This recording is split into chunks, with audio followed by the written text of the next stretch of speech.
প্রিয় দর্শক, 2024 সালের 5ই আগস্টে শিক্ষার্থীর মৃত্যুর লাশ খোঁজার জন্য 1 বছর পর তুরাগ নদীতে অভিযান চালিয়েছে বাংলাদেশের প্রশাসন। তো এতদিন তারা কোথায় ছিল?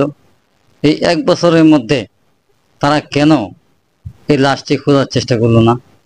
আসুন কথা না বাড়িয়ে আমরা সম্পূর্ণ ভিডিওটি দেখি।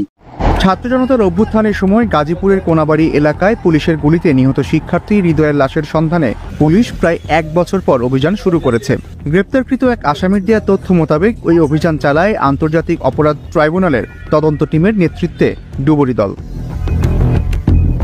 24 জুলাই সকালে টঙ্গী ও ঢাকার ডুবুরি দলের সহযোগিতা নিয়ে গাজীপুর মহানগরীর কড্ডা এলাকায় তুরাগ নদীতে ওই অভিযান চালানো হয়।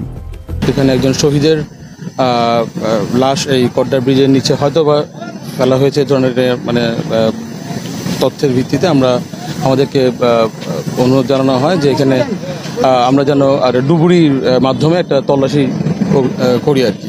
তো সেই প্রেক্ষাপটে আমরা আদিষ্ট হয়ে আমাদের টঙ্গী থেকে ডুবুরি টিম নিয়ে আমাদের এই আজকের এই অনুসন্ধান চালানো হয়, সার্চ অপারেশন করা হয়। নিহত শিক্ষার্থী হলেন মোহাম্মদ হৃদয় টাঙ্গাইলের গোপালপুরের আলমনগর গ্রামের লাল মিয়ার ছেলে। তিনি হেমনগর ডিগ্রি কলেজের 11 শ্রেণীতে লেখাপড়ার পাশাপাশি সংসারের খরচ মেটাতে কোনাবাড়ি এলাকায় বসবাস করে অটোরিকশা চালাতেন।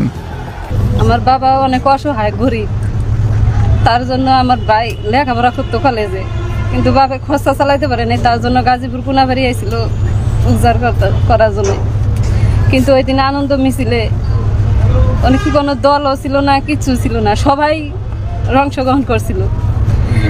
আমার ভাইও অনেক অংশগ্রহণ করছিল, কিন্তু পুলিশে আমার ভাই দৌড়ায়, অনেক ভিডিও আছে দেখেন আপনারা, এক ভিডিওর ভিতরে এক জায়গায় যায় পলায়, ওখান থেকে আমার বাইরে ধরে নিয়ে পুলিশে শরীফ মেডিকেলের সামনে ঠেকায় গুলি করে, আরেকজনে কেঁচাদা ফালায় হাতে। তারপর তো ওন দিকে লাশ 4 মিলে দিয়ে থানায় নিয়ে গেছে। ওই পর্যন্ত ওই ভিডিও আমরা দেখছি, তারপরে এত খুঁজছি, আজ পর্যন্ত আমার বাইরে খুঁজে পাইনি। ওই ঘটনায় গত বছরের 26 আগস্ট নিহতের ফুফাতো ভাই মোহাম্মদ ইব্রাহিম বাদী হয়ে কোনাবাড়ি থানায় মামলাটি করেছেন। মামলায় অজ্ঞাত পুলিশ সহ অনেকের নাম উল্লেখ করা হয়েছে।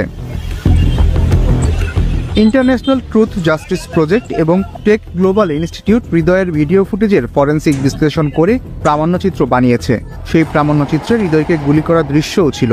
মূলত তারপর থেকে হৃদয়ের ঘটনা আবার আলোচনায় আসে। মামলাটি গোয়েন্দা পুলিশ তদন্ত করছে। মোহাম্মদ হৃদয়ের লাশও এখন পর্যন্ত খুঁজে পায়নি তার পরিবার। গাজীপুরের কোনাবাড়ির শরীফ জেনারেল হাসপাতালের সামনের রাস্তায় হৃদয়ের পিঠে বন্দুক ঠেকিয়ে ট্রিগার টেনে দেন এক পুলিশ সদস্য। তারপর পুলিশ হৃদয়ের দেহ একটি গলির দিকে টেনে হিঁচড়ে নিচ্ছে, এমন ভিডিও দৃশ্যও আছে প্রামাণ্যচিত্রে। তবে এরপরে আর কোনো ফুটেজ নেই। হৃদয়ের পরিবার 5 আগস্টের পর থেকে তার লাশ খুঁজছে।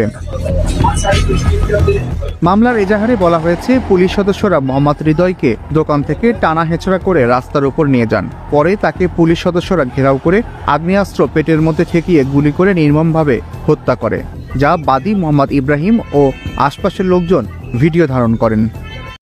প্রিয় দর্শক, ভিডিওটি দেখলেন। তো এক কথায় বলতে চাই যে আমাদের বাংলাদেশের প্রশাসনিক অবস্থা ভালো নাই। শুধু প্রশাসনিক অবস্থা নয়, প্রশাসন তো চলে ওই এমপি মন্ত্রীদের নির্দেশে। আর এখন তো এমপি মন্ত্রী নাই, এখন অন্তর্বর্তীকালীন সরকার এমপি মন্ত্রীর সমতুল্য দায়িত্বে উপদেষ্টাগণ রয়েছে, তারা যেভাবে ইচ্ছা সেভাবে পরিচালনা করছে। তো দর্শক, আপনারা বিবেচনা করুন যে এতদিন কেন এই শিক্ষার্থীর লাশ খোঁজার জন্য তৎপর হয় নাই সরকার অথবা প্রশাসন? প্রশ্নটা আপনাদের কাছে রেখে গেলাম।